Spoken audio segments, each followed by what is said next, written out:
Mogao sam vas odvesti na mnoge destinacije, u mnoge luksuzne hotele, ali ovaj je jedinstven. Jer verovali ili ne, iza zidina ovog hotela se nalazi zatvor.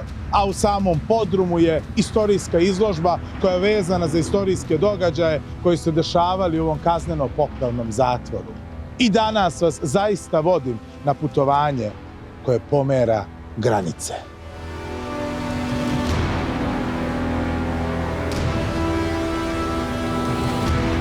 Hotel Srem. Moderan hotel sa zanimljivim sadržajem. A u podrumu ovog hotela je muzej zbog koga sam danas došao. Tragom priča da se upravo ovde nalaze svedočanstva o događajima koja su isplivala na površinu, a bila su skrivena pod velom istorije više od veka. Strah, ali nestrpljenje da vidim sve to što je na par koraka od mene, svedočanstvo stradanja koja su se zbila u kaznioni u Sremskoj Mitrovici tokom Prvog i Drugog svetskog rata. Veo istorije je sklonjen, istina je na površini. Kazneno-popravni zatvor, mesto gde se spoznaje zločin i kazna, ali mesto koje je svedočanstvo mnogih istorijskih događaja koji su odigrali u periodu Prvog i Drugog svetskog rata. Sudbina ljudi koji su u tom periodu ovde zatekli bila je teška i upravo ovaj muzej o tome svedoči. Najznačajnije svedočanstvo o stradanju naroda u Mitrovačkoj kaznioni je dnevnik doktora Milana Kostića, koji je bio upravnik kaznione od 901. do 918. Kažu da je kapacitet kaznione tada bio za 1000 ljudi, ali dnevno je znalo da se dopremi 5000 ljudi iz Bosne, iz Zapadnog Srema, iz Mačve. Pravili su se obroci za svega njih 1000, a mnogi su ostajali bez obroka, bili su gladni. Koliko je glad vladala iza zida ovog kazneno-popravnog zatvora, svedoči i naredba koju je doktor Milan Kostić dao svom pomoćniku da nahrani decu, čiji se jauk čuo iza zidina. On je doneo hleb i doneo je mleko, a stari su bili toliko gladni da je morao da čuva obrok koji je bio namenjen deci, jer su želeli da preotmu. Mnogi su stradali, mnogi su umrli od gladi, od bolesti. I svedočanstvo o njihovim stradanjima je upravo danas ovde pred nama. Da li ste očekivali da ćete naići na ovakve činjenice, dokaze i svedočanstva o stradanju u Mitrovačkoj kaznioni tokom između Prvog i Drugog svetskog rata, dok ste se pripremali i prikupljali građu za izradu monografije zatvora?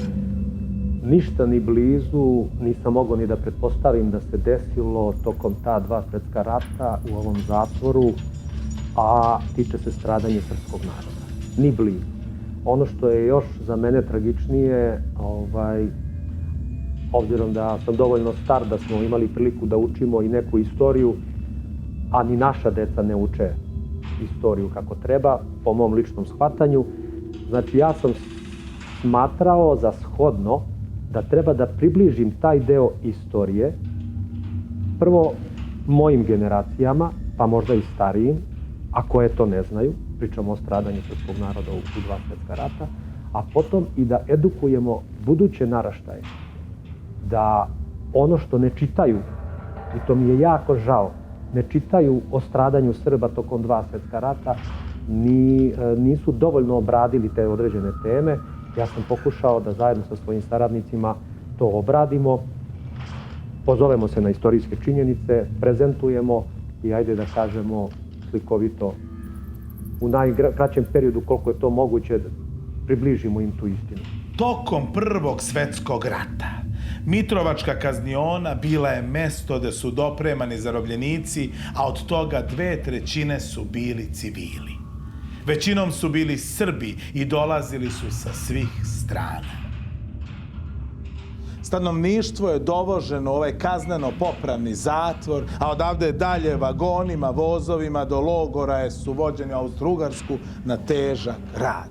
Nažalost, Ovde je bilo poslednje mesto gde je sudbina mnogih zapečaćena. I ovde se nalazimo ispred tunela smrti. Porodice su godinama tragale, tražeći gde su njihovi najmiliji završili, ne znajući da je ovo njihovo poslednje mesto, njihov večni počinak. Muzej opomena koji se nalazi u ovom zatvoru je jedinstven u Srbiji, ali je među jedinstvenima i u svetu. Odakle je proistekla ideja za muzej? Radeći monografiju i prikupljajući građe za monografiju o ovom zatvoru, došli smo od određenih činjenica koje ni ja sam nisam znao. Moj zamenik koji je inače član književne zajednice i koji radi, fizički učestvuje i prikuplja građu i piše, neretko je umeo da svako jutro donosi mi pojedine istorijske podatke gde sam ja bio iznenađen. To me je navelo da napravim ekipu ljudi koja će se baviti izradom ovog muzeja, ili izložbene postavke, a da pokažemo svim budućim pokolenjima nešto što ne sme da se zaboravi. I da podsjetimo i prethodno, znači i naše starije, ono što se verovatno ne. Tako da ideja o muzeju zatvora datira od činjenice za monografiju. Znači, radeći monografiju dolazimo do muzeja zatvora. Doktor Milan Kostić je u svom dnevniku iz tog perioda opisao strahote stradanja od gladi, od bolesti zarobljenih u Mitrovačkoj kaznioni. Svakog dana u kaznionu je stizalo oko 1000 zarobljenika. Ukupan broj ljudi u kaznioni bio je veći od 5000. A kuvalo se samo za 1000 i to krompir bez mesa, bez masti. Čuli su se jauci, gladnih jauci samrtnika izvan zidova kaznione. Ljudi su umirali od gladi, od bolesti, deca su odvajana od roditelja, pre svega očeva koji su vagonima otpremani u radne logore u Austro-Ugarsku. Ali istorija se ponavlja. Posle Prvog svetskog rata zločini su ponovljeni u Drugom svetskom ratu. Upravo grad je dat na upravljanje ustašama i vinovnik svih tih zločina bio je Viktor Tomić. Njemu je na upravljanje dat grad i ova Mitrovačka kazniona. Ovde su se desili mnogi zločini nad Srbima, Jevrejima i Romima.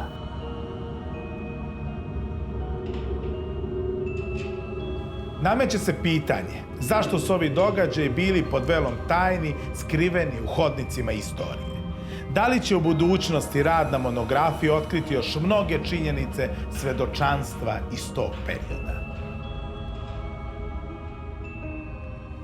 Ja sam upravo sad rekao, mislim da se mi u Srbiji, da kažem pripadnici srpskog naroda, mislim da se stidimo da pričamo o sopstvenom stradanju. Nama je mnogo lakše da drugi pričaju o tome, da pričaju o našem herojstvu i čojstvu. Međutim, došlo je vreme kada drugi o nama pričaju samo u onom negativnom kontekstu. Došlo je vreme kada mi sami moramo da se okrenimo ka sebi, kada mi sami moramo da se podsjetimo gde smo i koliko stradali. I ja se iskreno nadam da će i ovaj muzej i svi muzeji ili sve edukacije sličnog tipa kod nas samo produbiti nacionalnu svest. Znači, osnažiti nas u onoj biti, a to je da malo više volimo svoju državu, da malo više poštujemo naše pretke koje su ostavili i stradali za ovu državu. Mislim da tek tad, kad budemo više poštovali naše stradanje u prošlosti, možemo očekivati i bolju budućnost. Jer tek tad ćemo više poštovati sami sebe. Tako da apelujem na sve moje sagovornike koji prođu kroz muzej. Uvek iskoristim priliku u određenom trenutku da im kažem da nama neće biti bolje sve dok ne budemo više voleli svoju zemlju. Cilj izložbe je spoznaja svih zločina i stradanja srpskog naroda u Mitrovačkoj kaznioni tokom Prvog i Drugog svetskog rata. Sećanje na zločine koji se desili našem narodu je jedini način da ukažemo poštovanje našim žrtvama, ali i žrtvama svih drugih naroda. Poštujući svoje žrtve, poštujemo žrtve drugih, jer zločin je zločin i za zločin i zločince nema opravdanja. Sećanjem osuđujemo sve te zločine i sprečavamo da se oni ponove. Kazneno-popravni zavod u Sremskoj Mitrovici krenuo je da se osniva 1895. godine. Konačno je otvoren 1898. godine. I ovde su svedočanstva o sprovođenju svih sudskih presuda za ozbiljne zločine. A svemu o tome će nam više reći zamenik upravnika Nebojša Draganović. Dobar dan.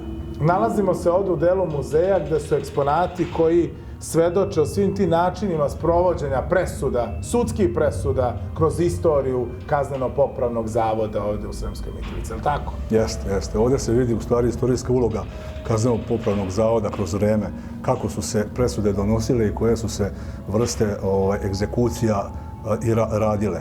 Tako da evo možemo početi, recimo zanimljiv je jedan lik koji je obeležio taj period, egzekutor Karlo Dragutin Hart, koji je bio egzekutor Kraljevine Jugoslavije, treći po redu egzekutora, koji je počeo kao pomoćnik svojih prethodnika i naučio taj zanat koji je radio izuzetno dobro kroz vreme, tako da je imao nekih 108 egzekucija koje je obavio za vreme svog, da ne kažem, radnog veka. On je bio državni službenik, znači on je radio posao za sud, bio je angažovan, imao je platu za to. U kom periodu je on obavljao svoj posao? On je obavljao period, znači, za vreme Kraljevine Jugoslavije, negde između 32. godine i do negde 42. mu se gubi trag. Znači da već ne znamo šta je bilo posle toga. Imamo nekih saznanja da je umro i da je sahranjen negde na Koševu u Sarajevu, gde mu je, na Koševu mu je bila i porodica, kažu da je bio brižan otac i da je imao 4 ćerke i da je čak, kaže, posle egzekucija kupovao skupocene poklone svoje deci kada se vraćao kući. Inače, on je bio Karlo Hart, on je u stvari Rom češkog porekla, ali je Dragutin sam sebi dao ime, kažu ljudi, da se posrbio, jer je živeo u srpskom dijelu Sarajeva, to je Koševo. I verovatno je hteo da se asimiliše sa ljudima i da bude prihvaćen. I verovatno je zato sam sebi dao naziv Dragutin. Kakav je njegov odnos bio, da li postoji neki podaci o svim tim načinu rada i svemu tome što je sprovodio, što je u stvari bio njegov poziv, da kažem. Kakav je odnos imao prema tome? To je jedna težina, jedan posao koji je vrlo nesvakidašnji. Jeste, to je jedan jako težak posao, ako gledamo mi sad sa ove tačke gledišta, nesvatljiv posao. Međutim, on je sebe opravdavao radići taj posao, on je govorio da je državni službenik. On je egzekuciju nazivao justifikacijom. On je posle obavljenog vešanja spuštao bele rukavice pokojniku na grudi i govorio mu: ja nisam kriv, ime i prezime pokojnika, i kaže: ja nisam kriv za tvoju smrt. I onda se okretao prema sudskom veću i rekao im: pravda je zadovoljena. Znači, on je smatrao stvarno da on radi svoj posao i zato je bio plaćen. Imamo čak jedan spis da ga novinar pita: gospodine Hart, kako vi možete da spavate? Pa toliko ste ljudi ubili. A on njemu odgovori, kaže: zašto to pitate mene? Pa pitajte sudiju, on ga je osudio. Ja sam samo radio svoj posao. To su bili najteži zločinci, osude za najteža dela. Jeste, to su bili zločinci, mada ne možemo sad ući u spise koja su to dela bila, ali za vešanje se stvarno moralo uraditi nešto nesvakidašnje da bi čovjek bio osuđen za takvu neku kaznu. A kazna se obavljala tako što je sudsko veće činilo, znači, sudija, advokat koji je branio lice, gradonačelnik tog grada i obično je to bio upravnik zavoda, ukoliko je lice iz zavoda, a jeste, vođeno na egzekuciju, i znameniti građanin tog grada, tipa neki hirurg, doktor ili kao svedok da je egzekucija obavljena u skladu sa zakonom. Da li postoji podatak koliko je upravo ovde izvršena egzekucija? U Sremskoj Mitrovici je obavljeno nekoliko, mi imamo sigurne podatke samo za jednu, gde je trostruki ubica osuđen na smrtnu kaznu i Karlo Hart je došao da izvrši egzekuciju. Egzekucija je obavljena. Imamo čak ceo sudski spisak šta je kako vođeno. Naravno, to nismo prikazali ovde u ovoj izložbenoj postavci jer bi nam zauzela prostor, ali imamo u monografiji koja se radi će biti opisano sve kako je to teklo i šta je to lice uradilo da bi bilo osuđeno na smrtnu kaznu vešanja. Ovde su originalna vešala, je li tako? Jeste, to su austrijska vešala. Dobro. Takozvana pravo ime je austrijska vešala koja su se koristila u Kraljevini Jugoslaviji zato što bilo je u Kraljevini Jugoslavije severni deo radio egzekucije vešanjem, južni deo je radio egzekucije streljanjem iz tog perioda. Kasnije je sve to prenešeno na streljanje. I kako bi se to sprovodilo? Pa gledajte, Karlo Dragutin Hart je svaki egzekutor imao svog pomoćnika, kao što je i Karlo Dragutin nekad bio svojim egzekutorima pomoćnik egzekutora. Egzekutor bi se penjao gore, stavljao je znači kapuljaču, omču oko vrata osuđenom licu na smrt i onda bi pomoćnik imao ulogu da skloni vidite ovu stolicu koju smo napravili i ukoliko znači lice obešeno, ali pomoćnik je tada pomagao cimajući telo jer je bilo je cilj da se slomi vrat licu, da bi ta egzekucija što pre bila završena.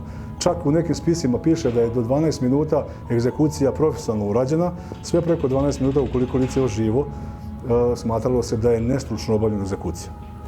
Čuo sam da je svaki osuđenik imao pre egzekucije svoju poslednju želju. Jeste, imali su poslednju želju koja se obično bazirala na nekom obroku ili da vidi nekog od svojih. Ali bila neka nesvakidašnja? Bila je nesvakidašnja, baš ova posljednja koju je radio Karlo Hart u Sremskoj Mitrovici, da je osuđeno lice na smrt vešanjem želeo da peva na radiju.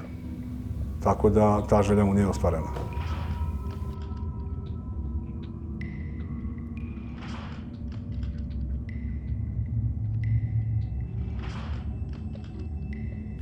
Deo postavke odnosi se na istoriju načina sprovođenja, to jeste izvršenja kazni za najteže zločine. Da li je upravo to bila inicijalna ideja za otvaranje muzeja? Pa to je takođe jedna lekcija koju naučite kada radite monografiju zatvora. Jer opet kažem, znači, ništa od ovoga mi nije bilo poznato, naprotiv, apsolutno nepoznanica. Ne samo za mene, nego ja vam garantujem da to možda 10% ljudi, možda je to i previše, zna nešto o ovome. Ali bilo je jako zanimljivo ta spoznaja. Znači, i emocija koju doživit, to me i nateralo da se upustim u sve ovo. Kada čujete da je novosadski magistrat 1771. godine doneo cenovnik za dželate, kada predvidite, odnosno pročitate da je cenovnik tada sadržavao svaki oblik torture nad čovekom. Ovo što je bilo kod nas, da vam kažem, to je bilo isto i u Evropi. Jer mi smo najgori oblik egzekucije, a to je lomljenje na točku, preuzeli upravo iz te zapadne Evrope. Jedan od najsurovijih načina za sprovođenje sudske presude za ozbiljne zločine dolazi, verovali ili ne, iz srednjovekovne Evrope. To je mučenje na točku. Kod nas jedino ovakvu kaznu je sprovodio Karađorđe na osnovu njegovog kriminalnog zakonika iz 1807. godine. I ovako su završavali svi izdajnici. I u njegovom kriminalnom zakoniku u članu 24 stoji: koji bi se Srbin ufatio i osvedočio da tajno vodi špijunluk i da rod svoj izdaje, taj da se kaštiguje i da mu se prebiju obe noge na 2 mesta i obe ruke. I tako živ da se digne na kolo i da se ne skida dok kost traje. Gospodine Draganoviću, da li ovaj način sprovođenja kazne u 19. veku za vreme Karađorđeve vladavine u Srbiji svedoči o tome da je on izdaju prezirao iznad svega i da to za njega bio najteži zločin? Jeste. Karađorđe je izdaju smatrao najtežim zločinom i tako da ova kazna bila primerena u to vreme za ljude koji su izdavali, znači, svoju državu, svoju braću, svoje sestre, znači isključivo za izdajnika roda svoga, što oni kažu, su zasluživali ovu kaznu. Kako se ova kazna vršila? Vršila se tako što bi se prvo lice koje je osuđeno na tu kaznu prebilo sa macolom koju vidite ovdje. Znači, prvo bi se istukao sa tom macolom, onda bi se sa ovim kolom koji vidite ili točak prebijale ruke i noge. Znači, ali isključivo, znači, morate shvatiti, ovo nije bilo mučenje, ovo je bila presuda. Znači, sudija koji je doneo tu presudu, on bi rekao, slomite mu levu ruku na 2 mesta, desnu ruku na 2 mesta, levu nogu na 2 mesta, znači tačno se znalo ekstremiteti kako se šta lomi, znači isključivo kako je napisano, nije se radilo nasumično. Znači i onda bi se te slomljene ruke i noge uplele u ovaj točak i onda bi se lice koje je još uvijek živo, da se razumemo, znači lice je još uvijek živo, stavljalo na taj točak, a možete vidjeti u slikama gdje smo htjeli da prikažemo. Znači, živo se stavlja i sam, kao što ste i pročitali, da stoji do kost traje. Znači, oni nekoliko dana ostaju živi, gdje dolaze čak i ptice, grabljivice i, da ne kažem, jedu njihova tijela koja su još uvijek živa, da bi umrli kao najstroži način sudske presude i smrti. Da li je nekada ovakva kazna sprovedena u Srbiji? Nemamo podataka sa imenom i prezivom, a znamo da se vršila. Vršila se. Vršila se, ali samo kod Karađorđa. Želeo da pošalje poruku svim potencijalnim izdajnicima. Jeste, da to ne rade, tačno. Proći svaki izdajnik. Tačno. Inače, po nekim saznanjima, mislim da se u Poljskoj najčešće koristila ova kazna. Kao i u ostalom dijelu Evrope. Ali u Poljskoj mislim da je najviše.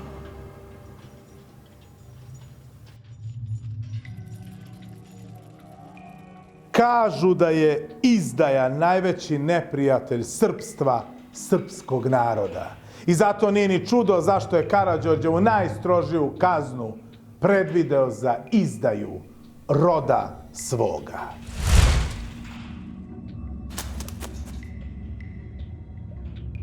Mnogi koji se nisu slagali sa vladajućim režimom su svoje kazne odslužili u Mitrovačkoj kaznioni. A među njima je bilo mnogo učenih, obrazovanih ljudi. U razvoju ovog zatvora u Mitrovici kroz istoriju bili su i mnogi učeni ljudi koji su bili pokretači određenih političkih pokreta, politički neistomišljenici i ovde su prevođena mnoga dela, mnoga umetnička dela nastala i ona su svakako ispisala istoriju ovoga mesta. Gospodine Draganoviću, da li sam u pravu? Jeste, potpuno ste u pravu. Bilo je perioda postojanja ovog zavoda gdje su dovođeni ljudi samo zato što su bili neistomišljenici sa trenutnom vlašću koja je tada vladala. To su bili učeni ljudi, obrazovani ljudi? To su bili ljudi po 1, 2 ili 3 fakulteta, ljudi koji su bili porodični, koji, što kaže, nisu skloni krivičnim djelima, ali jednostavno nisu razmišljali tada kako je razmišljala vlast koja je bila u toj državi i zbog toga su bili zatvarani. To je bilo za vreme Kraljevine Jugoslavije i za vreme Drugog svjetskog rata i nakon. I posle Drugog svjetskog rata, tako da je to u stvari što prati nas Srbe. Izgleda da mi ne možemo da prihvatimo kada dođe do smene vlasti ono što je dobro bilo iz prošle vlasti, pa da ostavimo to i da usavršavamo, a da dodajemo ono što mi smatramo da je dobro i što je novo. Tako da obično se javlja revanšizam. Da li je za naš Srbe najveći zločin imati i drugačije mišljenje? Pa, moglo bi se reći da... Ne možemo da pomirimo suprotne stavove. Gledajući kroz istoriju šta smo našli u podacima, otprilike tako bi se moglo reći. Ovdje su bili mnogi viđeni ljudi posle tog osluženja svoje kazne, kada je njihov politički pokret došao, da kažem, na vlast i kada se formirala tada komunistička partija i tako dalje. Znači sve te preteče komunista u bivšoj Jugoslaviji su ovdje bile zatvorene. Jeste, mi dok smo tražili po arhivima dokumentaciju prilikom pisanja monografije za ovaj zavod, što smo i došli na ideju da otvorimo ovu izložbenu postavku, našli smo da je dosta ljudi bilo u ovom zavodu samo zato što su mislili drugačije. I zanimljivo je bilo da je u onom periodu između 2 rata bilo jako veliki broj komunista i da su se komunisti čak i, da ne kažem, pravili u ovom zavodu. Znači, ljudi koji su došli zbog nekog dela u ovaj zavod, komunisti su gledali da ih privole sebi, oni su njima organizovali predavanja, organizovali su istoriju, geografiju, biologiju, imali su svoje magazine unutra gdje su dobijali, recimo kada dobiju poklone od neke svoje rodbine, oni su to stavljali kao u svoj ekonomat, imali su odobrenje, imali su svoje lice koje je bilo zaduženo za tu hranu. I onda je taj čovjek koji je došao, a nije komunista, odjednom dobije hranu. I oni ga polako privole time, pa ga onda obuče, pa je onda išao na predavanja i polako je postao komunista. Oni su ideju o svom političkom ubeđenju širili u zatvoru. Jeste. To je bila kao škola. Oni su iskoristili priliku, kad su već zatvoreni, da naprave školu. I to je baš tako i bilo. Ko je ovdje bio od tih viđenih komunista u Pa evo, mi smo tu jedan deo njih jedan deo njih ovdje stavili, to su obično komunisti o kojima se čulo nekad, učilo iz knjiga, ali po meni je recimo Moša Pijade tada bio jedan od rukovodećih i glavnih komunista u našoj kaznioniji. Bio je poznat po tome što je prevodio razne knjige sa drugih jezika na srpski jezik, kao što je Kapital i druge knjige. Je istina da je Kapital delo preveo na toalet papiru? Jeste, imamo dokumentaciju da je on to pisao na toalet papiru i kasnije da je to štampano, jer nije imao papir tada. E sad, naš najveći problem je to što mi, rekao sam već, ne možemo da kada neka dobra ideja se javi, da mi nju od neke druge vlasti, da mi nju savršimo i da napravimo boljom, nego mi sve ono što je bilo ranije sklonimo i onda počnemo nešto novo. Ispočetka. I to je naša zla kob izgleda. I čuli ste na ovom mestu, kazneno-popravnom zatvoru u Sremskoj Mitrovici. Svoje kazne su odslužili mnogi politički neistomišljenici. Ovde su prevodili knjige, pisali mnoga dela. Ovde upravo je pisana istorija, jer ovde je kroz istoriju razvoja ljudskog roda predstavljeno kako je se zločin kažnjavao i kakva je bila kazna. I to je sastavni deo razvoja ljudske civilizacije. Zato treba da posjetite ovo mesto, jer ćete spoznati istoriju iz drugog ugla na drugačiji način.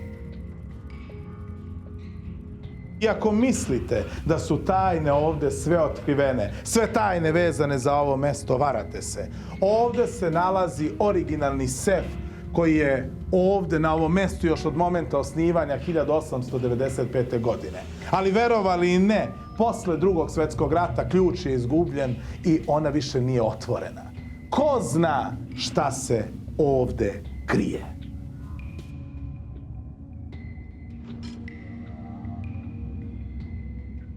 Uloga kazneno-popravnog zatvora je da se spozna zločin, da se prihvati zločin i da se desi promjena.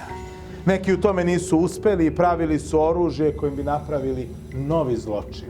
Ali drugi su doživjeli promjenu i pravili su predmete da se vide simboli vere. Jer vera je stup koji vas vodi do promjene.